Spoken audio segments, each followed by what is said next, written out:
Así como ya vimos que la suma tiene su operación complementaria, que se llama resta, o su operación inversa, también la multiplicación tiene su operación complementaria, que se llama división. Y tal cual, para definirla formalmente, necesitamos el inverso multiplicativo. El inverso multiplicativo va a ser un número, dado un número A, quiero un número que cuando yo lo multiplique por A, me dé 1. Ese número va a ser B en este momento, y ese número también se demuestra que es un número único. Y normalmente lo denotamos como A elevado a la menos 1. Otra forma de denotarlo va a ser 1 entre A. Ojo, el inverso multiplicativo existe para todos los números distintos de 0. Es importante recordar esto porque dividir entre 0 es prohibida, no se vale, y ahorita vamos a ver que las matemáticas no funcionan si permitimos que se valga dividir por 0. Ejemplo de hace rato, un 8 entre paréntesis 2 por 4. Dividir entre 2 por 4, para empezar quitamos el paréntesis. Esto va a ser 8 entre 8. Ese 8 de ahí, ese entre 8, lo podemos cambiar por un multiplicar por el inverso multiplicativo. Esto me queda un 8 por 8 a la menos 1. O bueno, si quieren, 8 por 1 entre 8. Que 8 es el inverso multiplicativo de 8 y esto me da 1. Algo un poquito más complicado sería, por ejemplo, si yo tuviera, no sé, 45 y esto lo quiero dividir por 9, esto es lo mismo que 45 multiplicado por 1 entre 9, y ese 45, si soy muy hábil, lo puedo escribir como un 5 por 9. Y ya que estoy multiplicando, puedo asociar como yo quiera, y esto me queda un 5 por un 1. Y ya estuvo, la respuesta es 5. O también directamente puedo hacer la casita de división y decir, pues 45 entre 9 y me da 5 y me sobran 0. Lo importante es no olvidar que estamos multiplicando por el inverso multiplicativo cuando hacemos la división. Y aquí directamente respondemos la pregunta, ¿qué pasa cuando yo divido fracciones?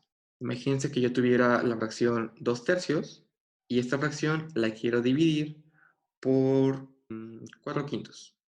¿Ok?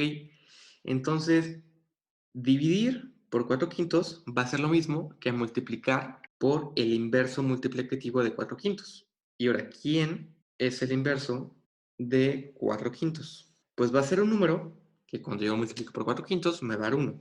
¿Ese número quién tiene que ser? Si recordamos cómo multiplicamos fracciones, si yo pongo un 5 arriba y un 4 abajo, cuando yo multiplique me va a quedar pues un 20 entre 20 o bien un 1. Así que ya respondimos quién es el inverso multiplicativo de 4 quintos. Va a ser 5 cuartos. ¿Quién va a hacer esta operación? Pues la podemos cambiar por un 2 tercios por un 5 cuartos. Y ahora, ya que tengo multiplicaciones, quizás es más fácil de trabajar que una división. Entonces, la regla que me enseñan en la secundaria, multiplico este por este y lo pongo arriba y luego este por este y lo pongo abajo. Esa regla viene de la multiplicación de fracciones cuando yo utilizo la propiedad del inverso multiplicativo. La siguiente parte es interesante. Resulta que el cero no tiene inverso multiplicativo. ¿Pero por qué? ¿Por qué no existe el inverso multiplicativo del cero? Resulta que cuando yo agarro a cualquier cosa, digamos un 2, y la multiplico por cero, pues esto de aquí me va a dar cero. Pero si yo agarro un 5 y lo multiplico por cero, también me da cero. ¿Qué pasaría si existiera alguien que fuera uno entre cero? Uno entre cero, que sería un número, no sé, c. Entonces c es uno entre cero. Cuando yo multiplico 0 por c, esto sería algo así como 0 por 1 entre 0. Entonces podría cancelar estos de aquí y me daría un 1. Pero aquí hay un problema. ¿Qué pasaría? Ese 0, yo no sé si fue un 2 por 0, un 5 por 0, un 0 al cuadrado, no sé qué fue. Entonces 2 por 0 por c, resulta que 0 por c era 1 y aquí me va a dar 2.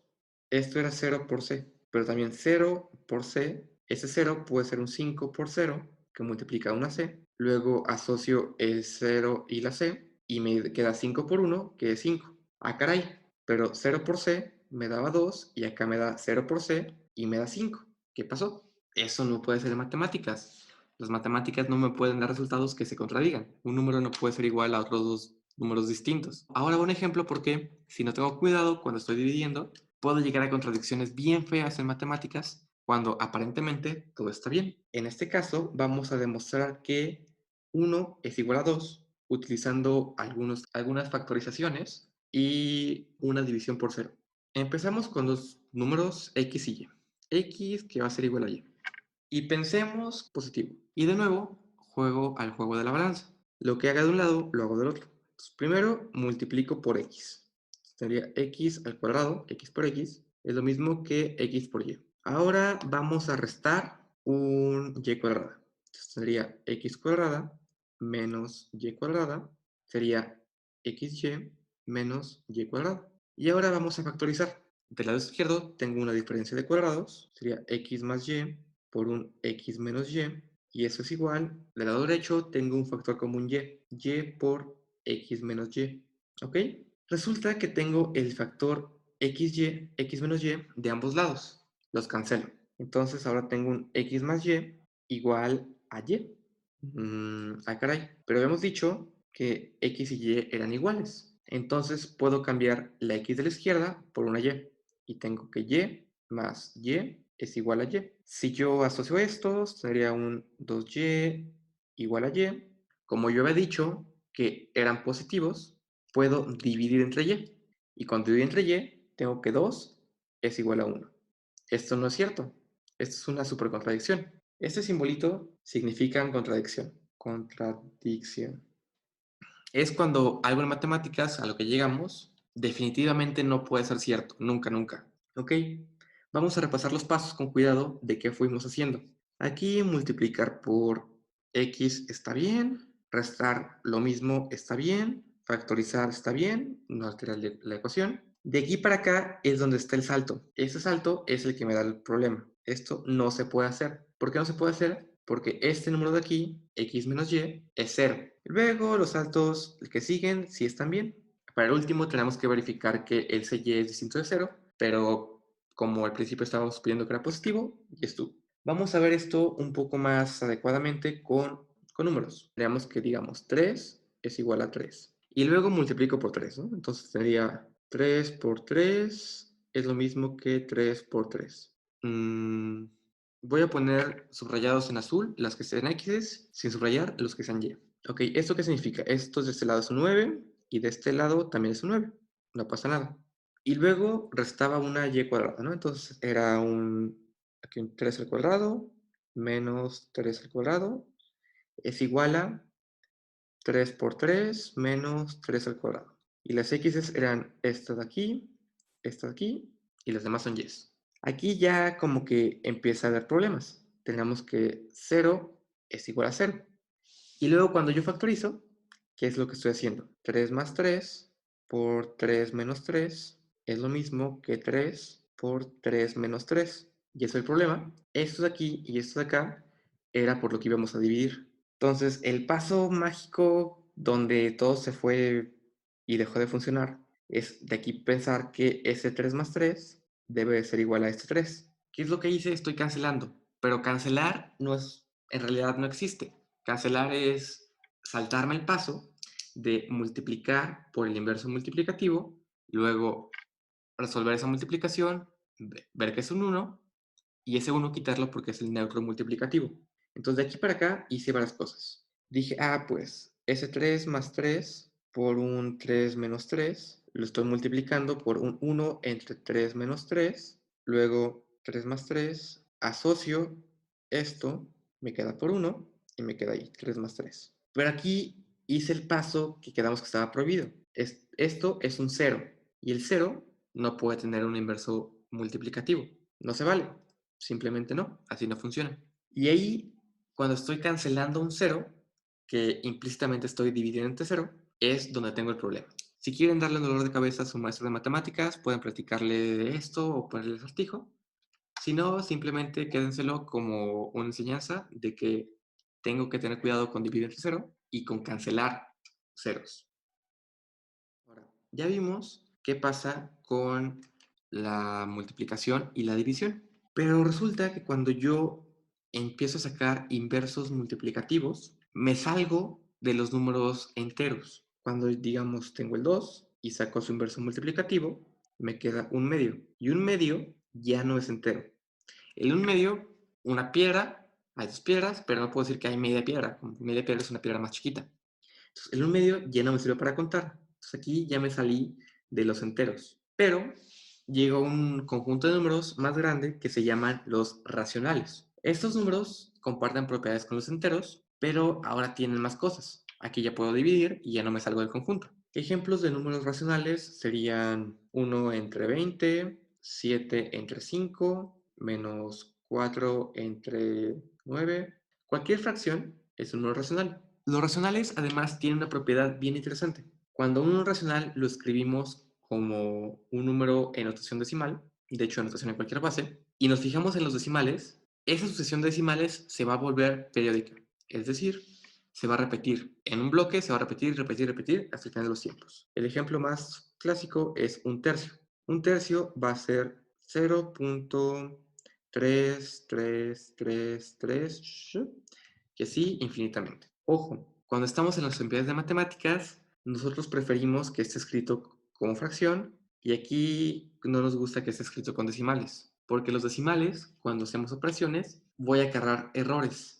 Tengo que ser muy hábil para que esos errores no aparezcan.